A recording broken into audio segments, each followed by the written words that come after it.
We are here today with His Excellency Mr. Navtej Singh Sarna, a most prominent figure in the diplomat field and a very celebrated author, Indian novelist at that. He served as former Indian ambassador to the United States and the former High Commissioner to the United Kingdom. He was also the longest spokesperson to the Foreign Ministry of India. As an author, his first publication came out in 1991. It was called Folk Tales of Poland, and his first novel came out in 2003, We Weren't Lovers Like That. His Excellency continues to serve his country and continues to write to inspire. Hello, Your Excellency. My name is Sheikha. I'm a diplomat in training at the Academy. I am extremely honored to be able to sit with you today, and I hope, at least I'm ambitious, that by the end of this interview, we all would have learned something perhaps unsaid or unpublished about you. Thank you. Great pleasure to be here. Thank you for inviting me. Thank you. My first question to you, Your Excellency, having been serving in the diplomacy field for over 30 years, do you still think that diplomacy matters, and do we still need diplomats? Well, I hope that diplomacy still matters, otherwise I would have wasted 4 decades of my life. So I think diplomacy matters because as long as there are nation states as we know them, and if they are not nation states, there are other rival groups, you will always need diplomacy. Diplomacy is the grease with which international relations works. Diplomacy is a much better alternative than war and mutual tension. What is diplomacy? Diplomacy is the art of maintaining good relations with each other, of promoting better relations, of doing things which benefit not just one country but both countries and more than 2 countries. So I think diplomacy is here to stay. Diplomacy should stay because the alternatives are not attractive. And whether we still need diplomats? Yes, because we're human beings. And as long as human beings want to relate with each other as countries, as we know them, I think you cannot do without people. You asking me that question on the presumption that can we replace it with computers? Can we replace it with artificial intelligence? Can we replace this with robots? No. The relationship between 2 countries is essentially, at its most basic, a relationship between 2 peoples. And it is of human beings, and it is human beings who can maintain these relationships. Machines, computers, technology, everything is good. It is an aid. It cannot replace diplomats. So I am certain diplomats have been here since time immemorial, whether you see the ancient Greek states, or you see the Roman Empire, or you see the Byzantium, the diplomacy has been running. It changes, it evolves, it changes with the times, it changes with the requirements. It may be different in different regions, it may be different in different contexts. And it has evolved in itself. You have political diplomacy, economic diplomacy, commercial diplomacy, cyber diplomacy today. But the essence of maintaining good relations, of using your diplomatic skills to promote your country's interests in a nice, friendly, and pleasant way will stay. This is such a relief, actually. This answer is a relief for a diplomat in training. So now I know I will still have a career. Oh yes, you can rest assured that your career is going nowhere. I mean, your career is going places, it's not going to vanish. So, Your Excellency, having been in service for too long, and now I think that you have decided to retire, what do you think are the most significant ways that today's diplomats differ from tomorrow's diplomats? How should tomorrow's diplomats improve? How should they prosper, develop in comparison to today's diplomats? See, there are some things which don't change. Whether you became a diplomat in 1950, or you became a diplomat in 1970, or you become a diplomat in 2022, there are some things which won't change. A diplomat has to have a certain amount of intellectual achievement, a certain amount of breadth of vision, and all this comes from some very, very basic things like wide reading, wide understanding of the world, a knowledge of languages, a knowledge of communication. These are things which are your bread and butter, and these are not going to change. How your generation of diplomats is different from my generation of diplomats is another matter. Definitely there will be differences because your skills are going to be evolving. Your methods of working are evolving. 50, 60 years ago, just after the Second World War, the main concern of the world was maintenance of international peace. There should be no war. So the world organized itself into the United Nations, and countries unfortunately went into a Cold War. But even still, it was a Cold War. And there were only pockets of conflict happening over several decades. The main concerns were political. And then it changed. As economic diplomacy came to the fore, people realized that more and more countries were becoming free, more and more countries wanted to develop. There was the politics of aid and development, there was the economic diplomacy, there was commercial diplomacy. This came to the fore, and people had to learn those things on the run, actually. Then comes the information age. And in the information age, you are doing different skills. What it took us 2 weeks to send a letter from Europe to Delhi by diplomatic bag. And then in the information age, we come and within a minute, everybody has everything, satellite communication. So then the diplomat has to evolve, has to change to that. And then come the dangers with it, the threats, the cyber threats.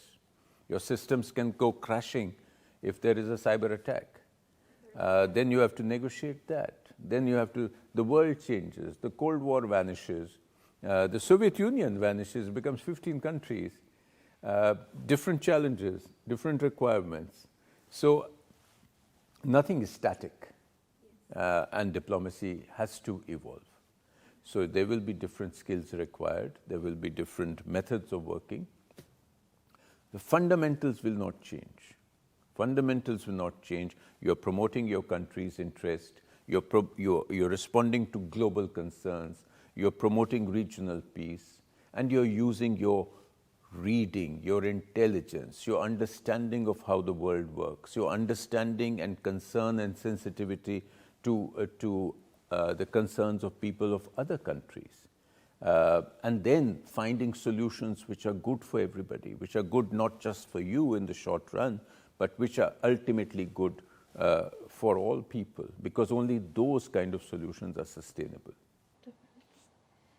So, Your Excellency, being such a successful diplomat and having been the longest serving spokesperson for the Foreign Ministry of India, it lasted for 6 years, which is quite a record. As I have read and researched, no one has done that before and even after. What do you think are the most important characteristics, maybe we could call them even talents, that a diplomat must have? And what do you think are they mostly lacking? Well, that's a very tall question a very broad question that you have asked me, but let me see. I think everybody brings different skills, different talents to his job. Yes, I did have a very long stint as the Foreign Ministry's spokesperson because perhaps nobody else wanted to be so rash as to stay in that job for 6 years. But I stayed and I enjoyed myself.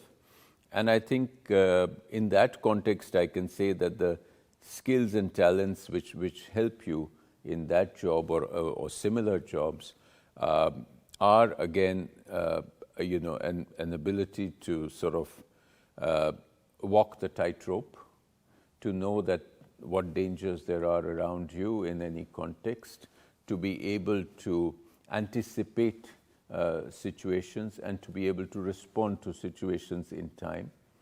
And I think whether it's the spokesman's job or there are so many other sensitive jobs that diplomats do, ultimately I think it has to be done with a lot of thought. These are not things you can do in a hurry or rashly, because then you make mistakes. Everything has to be deliberate, everything has to be thought through, and you have to have a certain amount of flexibility in your mind. You also have to have in mind the concerns and the imperatives of the people across the table, whether it is a negotiation or whether you're doing a press conference. What do these people want? How can we meet a mutually satisfactory situation?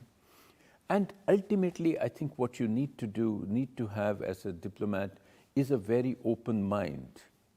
You can't be rigid. You can't be that I am right and you are wrong in everything. That's not a diplomat's job. You have to say, yes, I would like ideally to get this going, and I know that you want to get this going. Some of these things we can match, both of us can be happy. So they say that a good negotiation is one in which everybody walks away a bit happy and a bit unhappy. So that is good. You have given and you have taken. Yes, and they think that they have taken and we have given.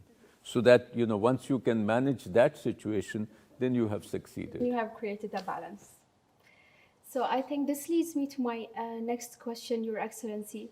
If there's one thing that you would like to emphasize on, a message to a new diplomat starting a new career in the diplomacy, what would your message be?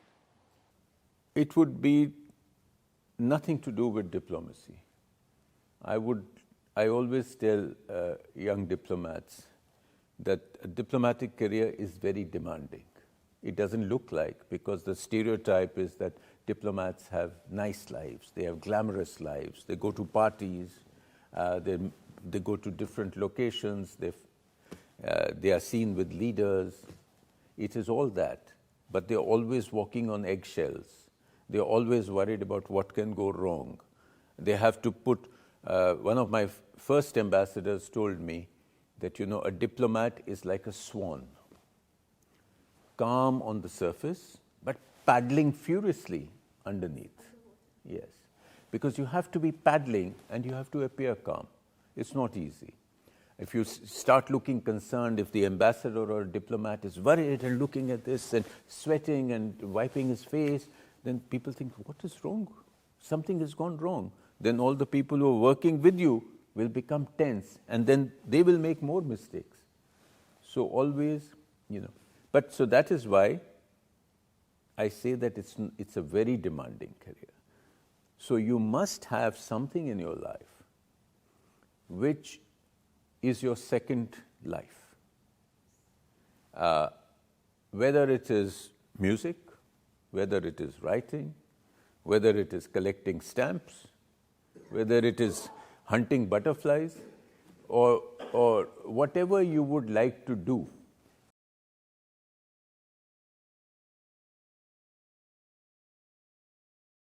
Because in moments of stress, which will come, this will give you a balance.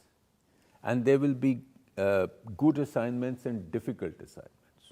You might have a not so pleasant ambassador as your boss, and you may be in a very small mission, and therefore you need to keep your own mental balance. It's very easy to go off the rails when you are under stress in a foreign location and in a place where people don't speak your language, where you may not have many friends.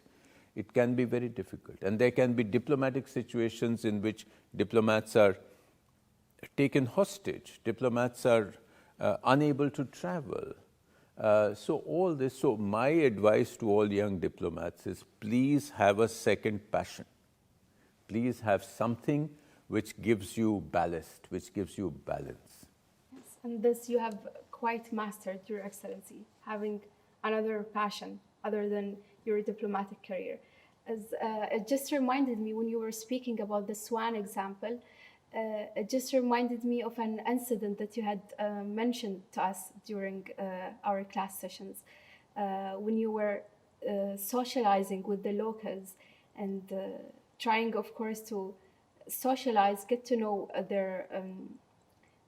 about their life and their experiences, and at the same time trying as a diplomat and as an ambassador to extract information. So you would go and write some of the information on tissues and then come back looking as if this is just any other regular lunch. Yes. Yes, you have to do all sorts of things because, you know, when you're a diplomat, you are always working. So whether you're at a party, you're in a conversation, you're in the market, your mind, it becomes second nature in your mind to be noting things. What are people? Are they unhappy? Are they happy? Are they criticizing the government? Are they not criticizing the government? You know, there are all sorts of things. So something has happened recently in the country. Maybe some economic deal has happened. Have the people agreed to it? Have they not agreed to it? Are they?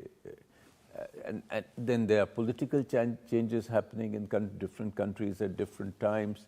Then, you know, so you keep picking up things.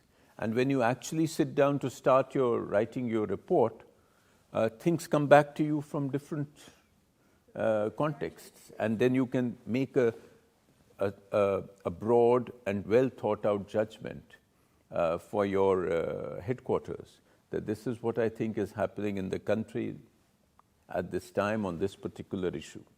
You know, so yes, you have to but you can't be appearing to be taking notes and people stop talking to you. So a lot of it has to be just remembered and maybe noted down later. Remembered. Also, this is a very underspoken skill that diplomats must have. I don't think that it's just very well known. You have to be creative with your solutions, just as you did in this situation. It was a creative solution. You managed, you thought quick, and you did your job. Yes, I think ultimately diplomats, like other people, learn to live creatively, and you know, life teaches you as you go along how to do things best without causing any offense around you, and still being able to do your job. As a diplomat, I'm sure you have, and as an ambassador and maybe a higher commissioner in the United Kingdom, what is that one diplomacy incident that you thought was very successful, and why did you think it was effective in that way? Well, I could relate many incidents to you because, you know, in 38 years you go through lots of things and you see things, but again, it's none of these things, you know, there are various teams that work for diplomatic success. It's not that one person alone, one person can play a critical role, but, you know, one person cannot do a large thing alone, a large diplomatic achievement alone. And there have been many things that one has been part of, been fortunately part of teams in which we have managed to make a difference and move certain things. I could think of many things, but the one thing that comes to my mind immediately now is in 2015, India organized a very big summit with Africa. It was called the India-Africa Forum Summit. And normally what used to happen was that we used to hold the Forum Summit with Africa through the African Union. And only about, I think, 17 countries would participate because the African Union had a formula as which countries could represent different regions and could go to the summit. And that was a very a very compact way of doing things. But in 2015, we decided that we wanted to, because many countries had said they find it unfair and they want to relate to India also, not through somebody else, but directly. So in 2015, our leadership decided that we would call everybody in Africa, every country. So you had, 54 countries coming, and we still had to deal with the African Union. But the difficulty was that at least one country in Africa was not a member of the African Union. So the African Union was not particularly happy with this arrangement, but they went along with us. And ultimately, we managed to do a summit with all the countries of Africa and with the African Union.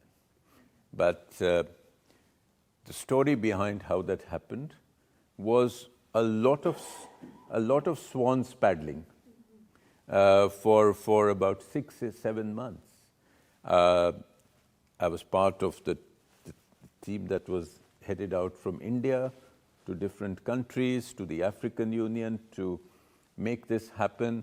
We had our ambassadors in different places doing, their work of making sure that this happens. Problem was that there was at least one country in Africa which was not a member of the African Union. And the African Union, to begin with, was not very happy. And there were some countries who would have been leaders of regions were not very, very happy that, this was happening. And so ultimately we had to placate we had to answer a lot of questions. We had to make people see the benefit of everybody coming. We had to iron out a lot of creases. I was heading the political team at headquarters, which was in charge of that summit, and we had, several ambassadors in Africa working on this for 6 or 7 months. Then we organized special envoys of, ministerial rank to go to different countries to talk to them and convince them that this was ultimately a better option. So ultimately, I'm happy to say that after 7 or 8 months of very, very hard and very sensitive work, we managed to get everybody to agree on the summit. We managed to get everybody's agreement on the documents and on the proposals for cooperation in India and Africa in the coming years. So it required, there were many, many tense moments. There were many, many times when you thought that the summit was going to break down. But ultimately, we held it together. And I think that was, I feel, a test of the diplomatic skills of a lot of people who work together. That is such an amazing experience you must have had. Yes. It's quite the achievement. Thank you. To have so many people come together and go with that. So, Your Excellency, on a more personal note, my question to you is, how did you hone both crafts, being a diplomat and being such an, if I may say, a wordsmith of your own league? How did that balance happen? And did your parents influence that? Your father being an esteemed Punjabi author and your mother being a poetess and a translator. How did that influence your writing, your dedication to the writing craft, and how did you create this balance? Well, I think, you yourself have answered the question, because ultimately, the atmosphere in which you grow up in, the influences that you have in your childhood and your youth leave a very big impression on you. And I was very fortunate. I grew up in a house of writers. I grew up in a house full of books. And that was our only inheritance, was books and literature. And so I always knew that I wanted to be a writer, even much before I knew that I wanted to be a diplomat. And so I began writing in my university days, through writing for newspapers, when I was still at university, writing feature articles, writing book reviews. And that sort of, continued through my diplomatic life. Unfortunately for me, both your writing and diplomacy are in the same pool. They don't conflict with each other. The skills don't conflict with each other. You have to be a good writer to be a good diplomat. And if you are a good diplomat, you get lots of opportunities to expand your mind, to gather experience, to observe people, to learn about other cultures, to see the universality of human emotions. And this all helps your writing, it enriches your writing. So at no point actually did I feel that the two things were in conflict. Of course, I had to make sure that my writing was not of a political nature or anything which commented on foreign policy issues, and I kept that balance. And this way, both my government, was happy with whatever I was doing as a private writer, and my writing carried on. So I spent, I came up writing sort of the hard way, starting from book reviews and features to short stories and novels and other sort of things. But that's a great learning experience. So I've been fortunate that I managed to keep both these things going at the same time, and actually each enriching the other. It's just that Your Excellency, what stood out to me the most is the balance you created between being a diplomat in such a crucial environment, and then, on the other hand, writing such fictional novels like We Weren't Lovers and Folk Tales of Poland. How did you achieve that? Well, I think mind has to have the capacity to hold them in the same vessel. And yes, you would find that, actually, yes, it sounds that I'm writing total fiction, and this is a very real world, but sometimes the real world gives you stories which fiction cannot even imagine. So things happen in life which are often stranger than fiction. So actually, it's not such a watertight compartment. And a lot of things you see in life dissolved into your fiction. Not in exactly the same thing, but when you're writing, say, about a street somewhere, you're describing a street in a fictional novel, some street which you have walked 15 years ago will be coming into your mind from your real life experience. So I think, these things sort of flow across this divide in your subconscious mind. And that is what gives a real feel to your fiction. I don't write fantasy novels. I don't write science fiction. I try to write literary fiction.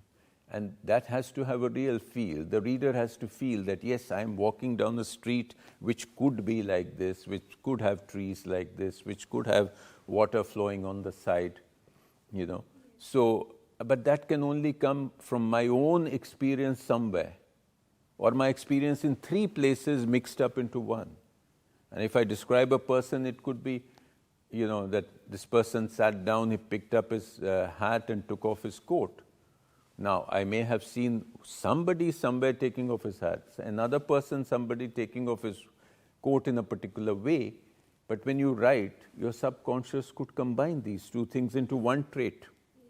So it's a very complex mix. It's a very strange alchemy that is at work here. You make it sound so easy, but I'm sure if I ever get to try an attempt to do that, it's not that easy. You won't know until you try.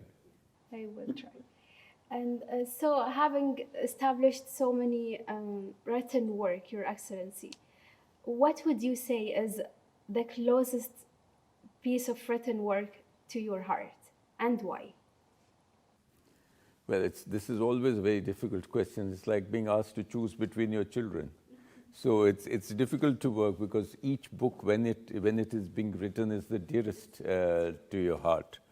But yes, your first novel always comes up because that is your coming of age novel. That is your the novel that you write, because unless that is written, nothing else will be written. And this happened with We Weren't Lovers like that, because I was, I started writing it, then I couldn't go on. I wrote a draft which I didn't like, and then I said, okay, forget this. I'm going to start writing about anything else. And when I tried to write something else, these stories would keep coming back to in the middle. And then I finally wrote it out and got it out of my system. So that was very close. And my new book is very close to me because it's taken almost 8 or 10 years of work. Yet? It's been published last month. It's called Crimson Spring. And it's a historical novel, and it's taken a lot of work. And I'm at the moment, I'm very deeply attached to it until the next book. So, and during writing We Weren't Lovers, you also, in the same year, you had published a book called Exile, as I remember. No, Exile came later. The Exile came 5 years later. But that was another So with your first novel, you had published another book in the same year? Yes, I had published a small book called The Book of Nanak, which was a small book. It was, the founder of the Sikh faith, and it was a non-fiction book. So it did not conflict with my fiction. And that was, the publishers had given me an assignment. They wanted a book out in 3 or 4 months. So I had the time. I was between jobs, and I could just sit in the library all day and finish it. On my last question, I had read that you had served as a diplomat in quite demanding locations. Like I'm particularly here speaking about Tehran, Moscow, and DC, Washington. What would you say was the most challenging location in comparison? Of course, knowing that you have served in these places at different times in your career. One was very early, and then the later was in later years. Yes, again, you have answered your own question, because, I was a third secretary, which is the lowest of the lows in the diplomatic order in Moscow, and it was Soviet Moscow. And I served as Tehran as a counselor. I served twice in Washington, D.C., once as counselor, minister counselor, and once as ambassador. And of course, things become easier when you are ambassador, because you have 130 people, 140 people working for you. When you are third secretary, you are really just a name somewhere down in the list. So I think at each stage there are different challenges. So it's difficult to compare this. And you had to, for instance, as an ambassador, you have huge amounts of responsibility. The buck really stops there. And, if your minister or the ministry or the prime minister needs something or is unhappy about something, you can't pass on the responsibility to anybody if you're a good ambassador. And you have to, so it's a huge challenge. But it's a challenge which you live in comfort. When you're junior, when you're third secretary, when you're in a difficult situation, as Soviet Union was, there are other challenges. There are challenges of survival. We were there I was there in 1982, where you didn't know, if you wanted to go to a cafe to eat, you didn't know whether tomorrow that cafe would still be open or not. And if you went, and I was a bachelor, I was alone. I was every day depending on my wits to find dinner. Either I had to be nice enough to somebody to get invited, or I would have to go and buy a piece of meat and bread and cook it myself. And sometimes the shops were completely empty. The weather was very difficult. But even today, I look back on those days with great fondness and great nostalgia, because there were tremendous, there was the tremendous introduction to a diplomatic life that could be difficult. The first night I reached Moscow, I was put in a small flat very far away, because being the junior most, you get, and when I reached, I was trying to sleep, it was September, and the cold winds of Russian winter had already started. And there was actually, the window of the bedroom was cracked, and the wind was coming in, and my baggage hadn't come, I only had a blanket. And then ultimately I said, I didn't know what to do, so I pulled down the curtains and I covered myself with the curtains. And I said, but that was your introduction, and you were in for the adventure, you were in for the fun of it. See, a very important thing for a diplomat has to be that you have to be sure you want to be a diplomat. You are going to be sure you're going to take the rough with the smooth. Because if you keep complaining, if I had stood there in that flat and complained, oh, I'm finished, I'm so unlucky, I'm feeling cold, nobody, I can tell you, nobody would have cared. Except I would have been unhappy for the next 2 years, that this is how my life started. Instead, I decided that it's going to be fun, we'll see what happens, and I enjoyed every day of 38 years. So, challenges come, different challenges come, challenges of place, challenges of ambiance, challenges of landscape. Yes, you mentioned Tehran. Yes, people would think it was a difficult posting, I didn't feel it. I didn't feel it, We just decided we are going to, because I asked for it. And then when I reached there, I asked for it, and there was this immediate thing, because we reached in the middle of the week of Muharram, and we reached when, people, there was mourning and grieving, and, and everything looked dark and dismal and very sad. And then we were very depressed for the first 2-3 days. And then I decided, I said, I asked for it, nobody sent me here, I wanted to come here. And now why am I, so I and my wife sat together and we had a discussion, and we said, listen, we asked for it. If we are unhappy, only we will be unhappy for 3 years. The ministry doesn't care. They have sent you there, they have finished for 3 years. So then I decided, both of us decided, that we're going to be happy. My wife wore the hijab, and wearing the hijab, she became free. She would go into the bazaar and be completely safe and happy and welcome. And both of us started learning Persian. We learned Farsi for 7-8 months. And we became very, very happy, because I go back to, you have to have an open mind. And then we went for picnics in the mountains. There were lovely restaurants, and